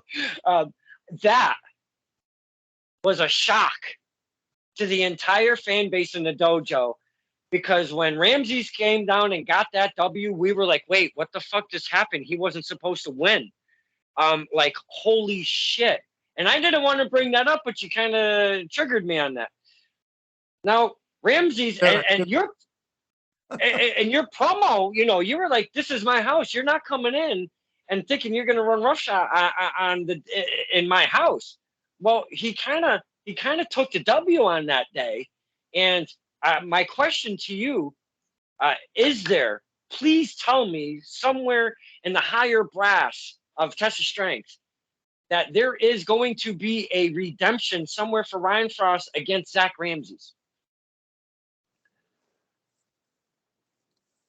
All Ryan Frost has to do at Test of Strength is do his best and work towards a championship opportunity. You know what I mean? Okay. Zach Ramses was never there before and hasn't been there since. That is true. And that blip, that how do I want to put it? That little transgression where, he hit that choke slam, man. Nobody's ever choke slammed me before, ever. You know what I mean? And he locked in that, and it took him a minute to lock in the lion tamer, the dragon tamer, he calls it. It took him a minute to lock it in, but once it was in, there really wasn't anywhere to go. But I wasn't going to tap, and I didn't tap. Mm-hmm. You know what I mean? All I have to do with Test of Strength is do my best and beat the shit out of these guys. That's it. So You've met. Oh, Ramsey okay. comes back, he can get more. And honestly, this guy said he was 6'9". He's not 6'9". There's Oh, no motherfucker 6'9". No way. Forgive me for shattering kayfabe. I'm looking in the eye, right? And I'm 6'3", and I'm looking him in the eye. So he lied to me. yeah. I acted like this guy was the biggest challenge of my entire career. He wasn't. And next time I see him in a ring, I'm a mop the floor with him, and that's it, because I won't overhype myself. That's pretty much what happened, was that I psyched myself out. I said, this is the biggest challenge of my career, and it wasn't at all, and it won't happen again. That's my thought. Oh, okay. Uh, you've spoken on the championship a few times since we've been talking here.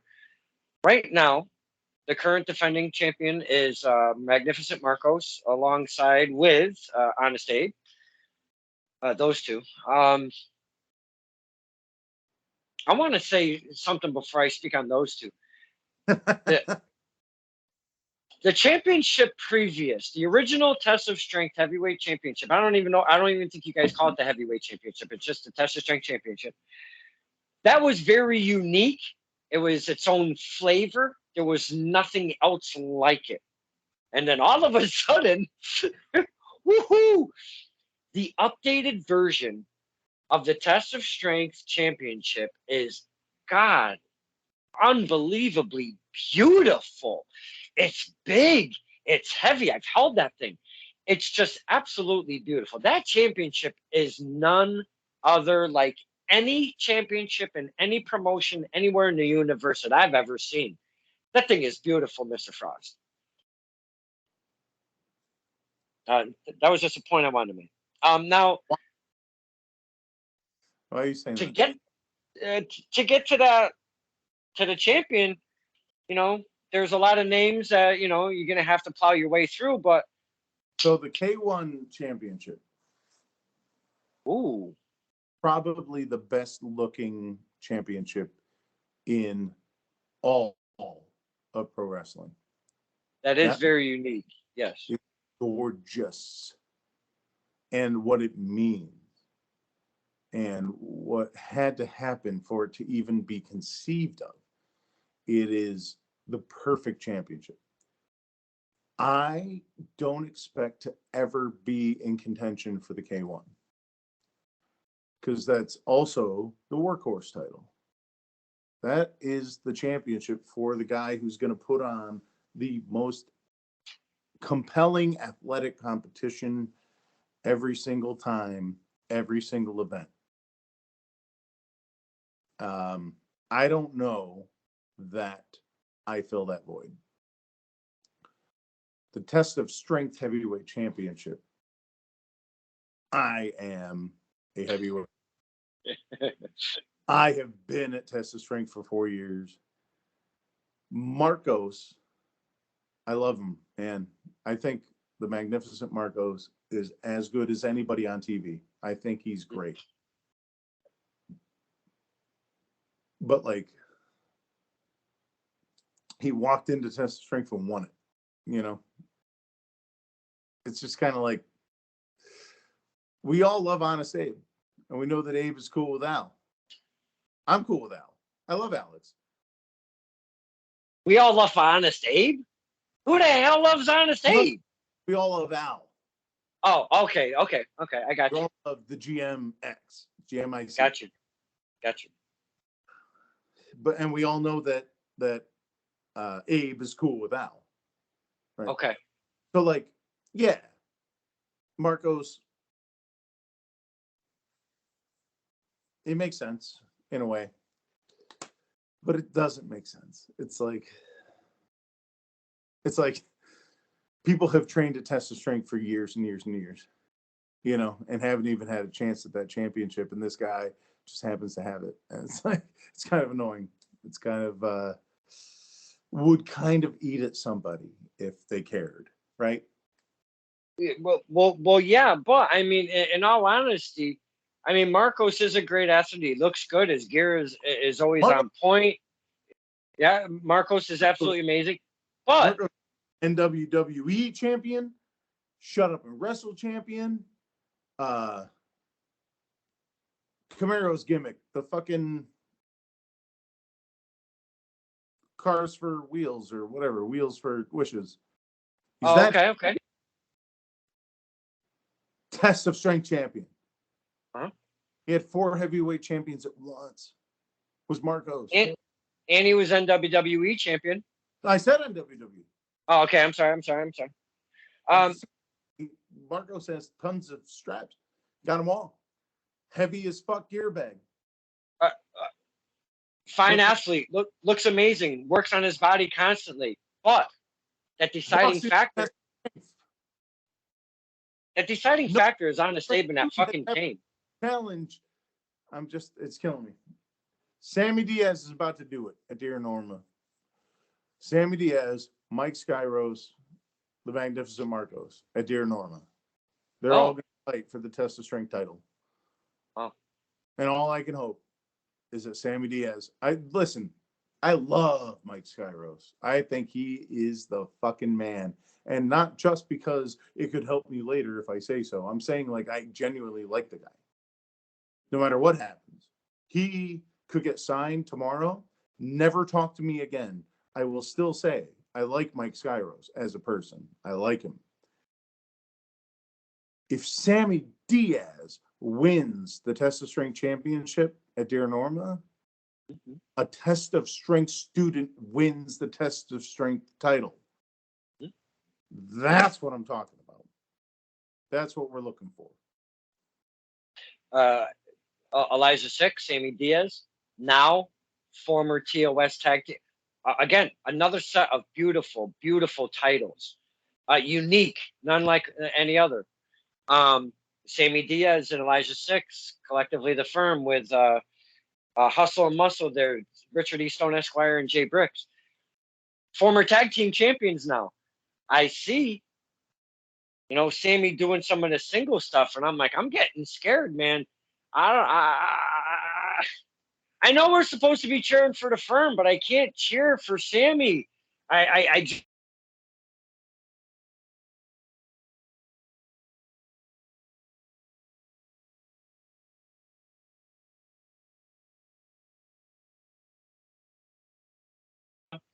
to gain that championship. I know you have a different bias here, but I'll tell you this. I have been with Sammy for his entire journey training. Every second of it. We were in Cheshire at PWA. You know what I mean? Mm-hmm. He cares. It's so funny to say because it's like, yes, he's getting married this weekend. Yes, he has a baby. Yes, all this real life stuff is like on his mind. But aside from Ty Shine, and I said this earlier as a joke, but I meant it. It was real, but it was a joke, but it was real. Sammy and Ty are like right there. Like those are the guys. Like those are the people who I have trained with, who I know for a fact, if they got to try out, they're booked. They're getting a deal. Hippie, Eli, Elijah Six, Hippie Dickie Moon, Mark Alexander, Ichiban. Actually, Ichiban's probably in the top group. Patrick Saint. If these guys got like a tryout tomorrow, most of them would get a deal. But I know for a fact that Ty Shine would, that Sammy would, and that Ichiban would. These guys would all get deals tomorrow. That's something that's really exploded like wildfire is one Ichiban. He is everywhere nowadays, and man, he is in demand, it seems. That kid is something else. He came out of nowhere, out of Japan somewhere, and my goodness, I wish he said something more than number one in Ichiban, but that's all we do get. Even when he's in ring, and when we do the 1, 2, 3, 4 up to 10, No, not with Ichiban. We do the one, one, one. Dude, that's so much fun. That So is a blast. so many. He's the best. He's actually like I don't think there's anyone on TV better than him. I don't think there's anybody whose T-shirt you own or anybody owns. I don't think anybody's better than him, man. And it's like a combination of his youth, his devotion, and he doesn't give a shit about anything else, right? Like I don't give a shit about anything else, but I'm a 40-year-old man who has to pay bills. You know what I mean? He doesn't give a shit about anything else. I think he's like 20 or 21. Like he doesn't have to do anything else. So he's going to get signed because he's obsessed. And that's what you need, right? I look at him and I'm like, when I was 19, I still wasn't. You know what I mean? I still wasn't. He's incredible. He's gonna fucking, I can't wait. And you know, I just hope he remembers me, man. Because we've been training. Come on, bro. Come on. I'm not even asking for a spot. Just like come out and say hi, like at intermission, you know. There was a podcast you were on a couple years back. It was on Just Incredible's podcast, and there was a quote off of that that's always stuck with me. I just want to leave the business a better place. I just want to help the younger talent through their journey and lift them up. You've been in Test of Strength for 4 years, as you've mentioned. You've seen some of the younger talent come in. Some haven't fully gone through. Some are still maybe trying to get their oats about them, maybe not training just quite yet. But the ones that you have been seeing in the dojo, in the 4 years you've been there, and I know you've helped out because that's what Ryan Frost does. I mean, in all honesty, boys and girls, I've always said he's a gem of a human. I know you're there for the younger talent. My question is, in the 4 years that you've been at Test of Strength, and have blossomed and have evolved and have gone to different promotions, do you feel at this point in your career, and I know it's only been 4 years, it's still a young career, do you feel that you've been giving and you've been giving the industry, leaving it better at this point? If you left tonight, do you think that you have left the industry a little bit better? That's tough, man. You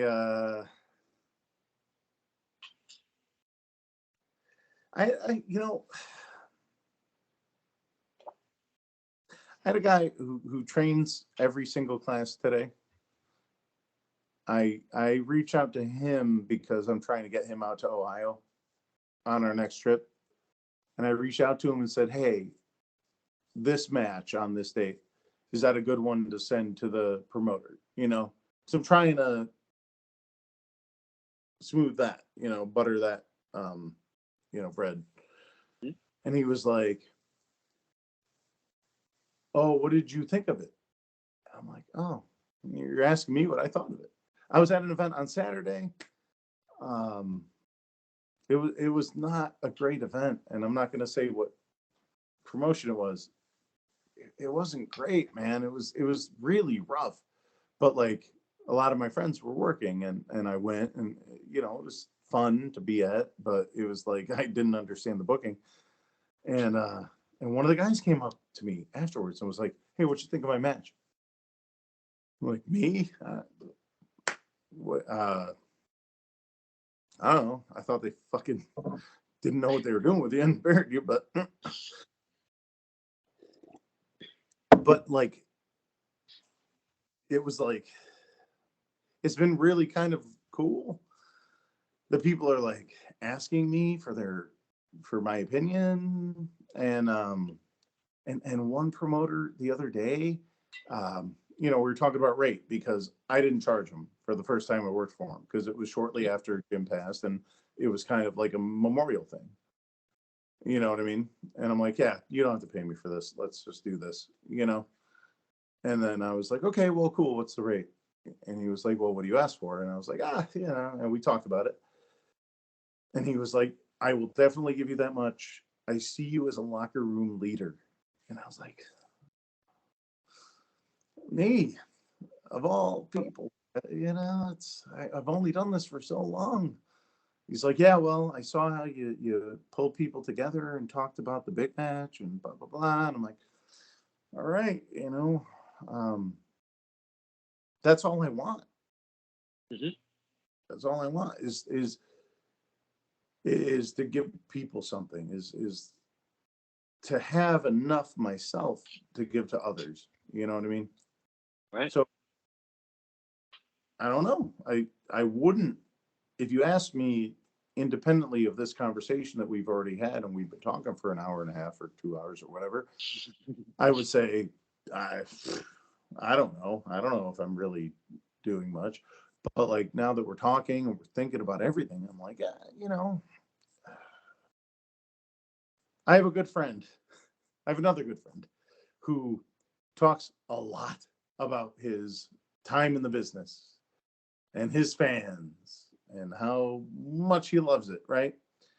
And I love him. I love this human being. But I'm like, when I'm that long in the business, I hope I'm not walking around telling people about it. Right.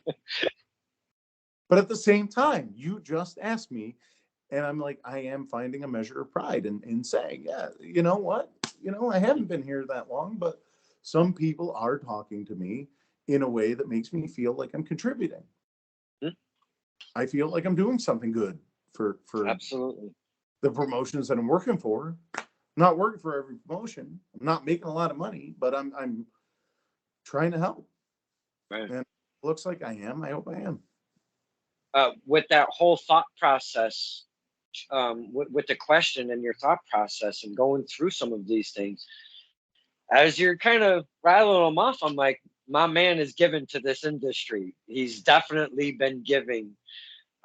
So I can feel that with how your thought process was going there. Well, thanks, man. That's nice to hear. You know,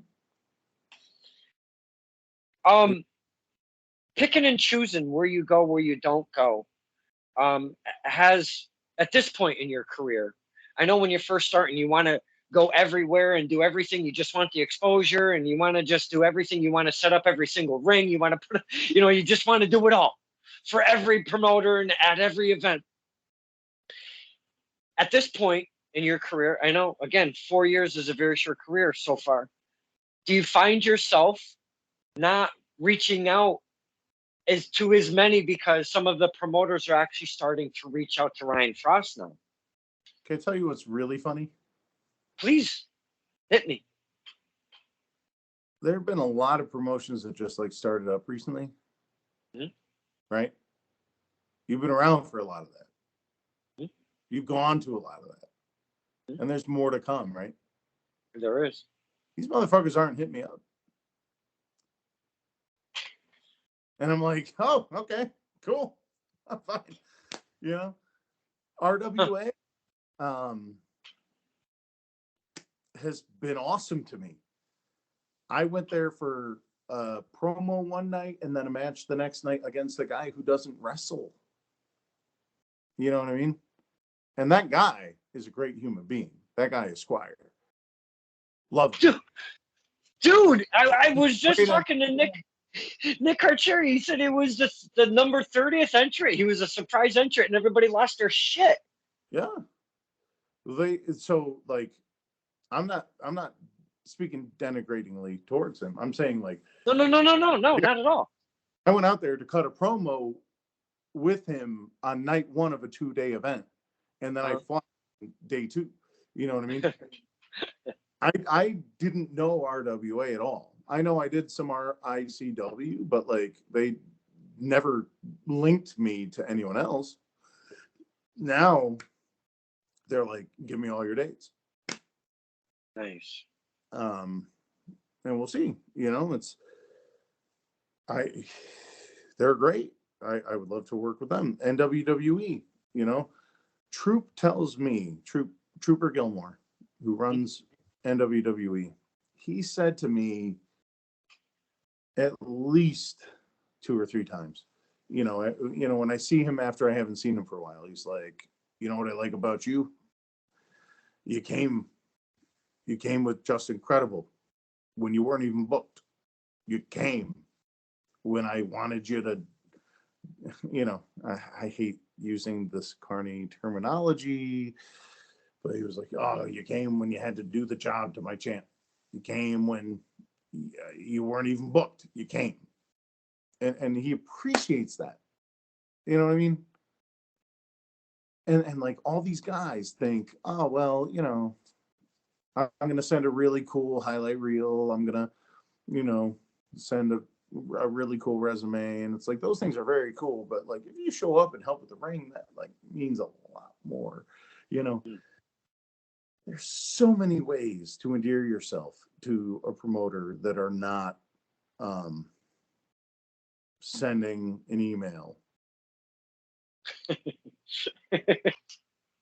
And that's what I advise, is being a human being. And like, it's Bob Evans. It's a Bob Evans quote, be there and serve, offer service. How can I serve you? Because if I'm serving you, you want to reward me for that. That was one thing that I've always heard on a repetition. How can I make your event better? What can I do for your event? And I never had to do that at Test of Strength, because Wagner knew that I could do whatever I was doing whenever I was doing it. You know what I mean? I do as much as I can. And that's not to butter anybody up, bro. I don't give a shit. I'll lose at training day. I'll give a shit. I'll do everything. I'll do commentary. I'll carry the steps. I'll do whatever you want. But I want to help the product, bro. Test of Strength, I'll do anything. I write. I actually haven't for a while. I actually am going to text Wagner and be like, hey, how come I haven't written anything in a while? You know? I have, and very, very well written all the way through and through. The description, the storyline, the backstories, what's coming ahead. I mean, when you put these things out, and I'm like, holy shit, this is so well done,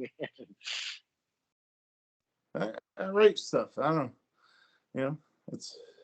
That is a thing. Could I ask? Oh, go ahead. We're doing some Alice in Chains at some point, you and I. That is a topic that I definitely want to touch upon, and I know I put it out on the book a few weeks back, and I've actually made sure that I keep those chops under my belt because I've never learned those songs before. We definitely have to connect, and I actually have an idea. I was actually kind of thinking, I definitely want to connect with you. There was a couple people that actually commented on that said post.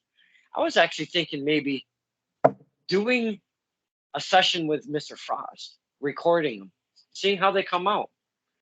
Doing a session with maybe another person, see how they come out.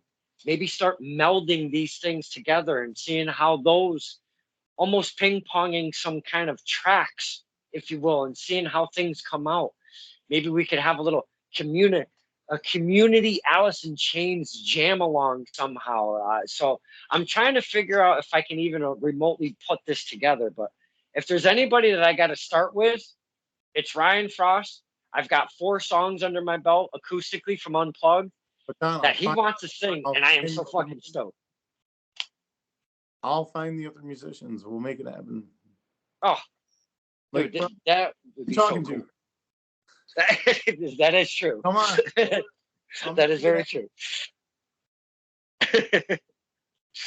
I know I spoke of one El Jabroni earlier, but I just kind of want to bring him back for a second. Sorry. The rivalry you had with El Jabroni, some of the most, some of them personally, Actually, I'm going to speak for a lot of the fan base in Texas Strike because they were on board with this stuff. Right. Some of the most fun storyline that I've had the pleasure of watching, and even being a little here and there part of, I will never forget any of it, dude. You guys really did some stuff. Poor El Jabroni, he lost for a year straight, got his cage rattled for a long time. And then he came out, and if I'm not mistaken, let's see, it was the very first fight for your Year dreams. straight had nothing to do with me. uh, you went through a table. El Jabroni's life changed as we knew it, and it was something to behold, man. And I know I'm kind of reminiscing a little bit. In your career at this point, do you find that El Jabroni portion of the program was some of the most fun stuff, or at least definitely generated some experience for Ryan and his character? You're gonna make me say it, Don. I am, because God damn it, Ryan, wasn't it fun as AF? It was a lot of fun. It was, dude. Come It was on. a lot of fun. And you know what? I know for a goddamn fact I could do it even better now. You know what I mean? I feel you. It was my The first hit. experience. It was Yeah. my first hit. So like obviously, no matter how good it was, it could be better now. But like I know that it would be a completely different animal now. I almost, and I don't want to ruin anything because there's nothing in play. There's no plan. I'm not. Right. I'm sure there isn't. Believe me, I'm sure there isn't. If El Jabroni came back today, I would like to think that he would come back against TJ Howell because that's the person who actually ripped his mask off. Mm-hmm. The The face. whose hand was on the mask. Yes. Mm-hmm. Go after TJ, get beat up by a bunch of TJ's goons, and here comes Ryan Fraust to make the save. Oh, I am so down with that. Expect to happen. Yes. Uh, I have posted many, many, many, many a time. Hashtag where in the world is El Jabroni with New tag champs. and to no avail has El Jabroni resurfaced in any shape or form, and I've been very sad over the fact. So I had to call it. We literally ripped his face off. I don't know what Yeah, you're expecting. I know, but I figured at least Dr. Hugo Strange, he would be on a Galapagos Island somewhere getting his face fixed or something. I figured something was in the works, but no, nothing is in the works, and that's why I was trying to lift his soul, his spirits, or something we could get buy him. Shirts. Buy shirts. There's El Jabroni rest in peace shirts. There is it's kind of a ghost, a Casper-ish, if you will. But yeah, I did want to bring it up because it was really, man, what a hell of a time we did have as fans. So I figured you were just having a lot of fun as well. Do you feel where you're at now? And I don't want to use the word comfortable, but do you feel you're in a good place in your career right now? So,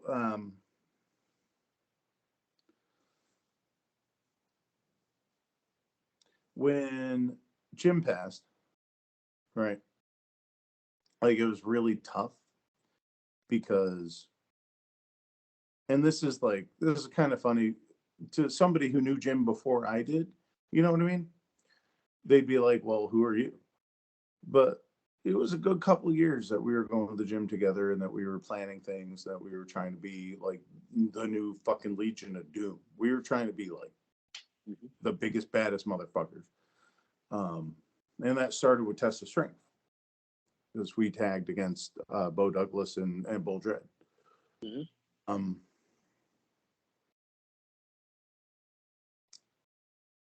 Definitely not even remotely comfortable or happy with where I'm at because my ultimate goal, and you and I may have talked about this in previous interviews, but like I want to make a living through wrestling, you know, And that doesn't necessarily mean I will be the one in the ring wrestling. Like, I want to make enough contacts. I want to network enough. I want to do enough at this stage to the point where I can make a living through the business and industry of professional wrestling. Um,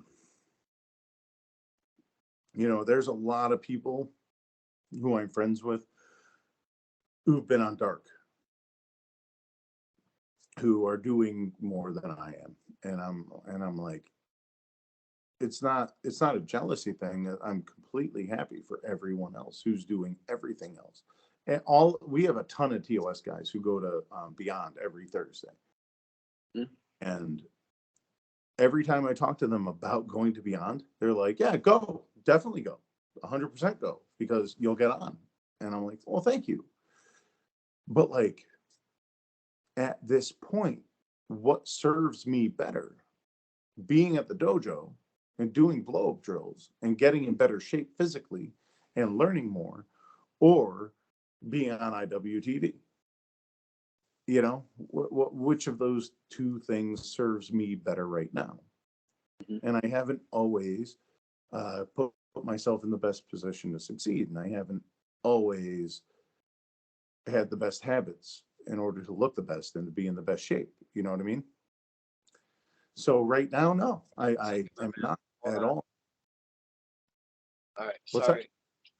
Can you hear me? Can you hear me? Oh man, something happened. Somebody tried calling me here. Hold on a second. I apologize so I have much. to. Hold on. Oh, A second. Oh, that's weird. I've got no sound at all. can you hear me? Yeah.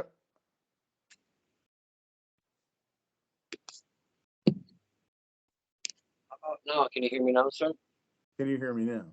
Son of a bitch, I can't hear you. What the hell happened?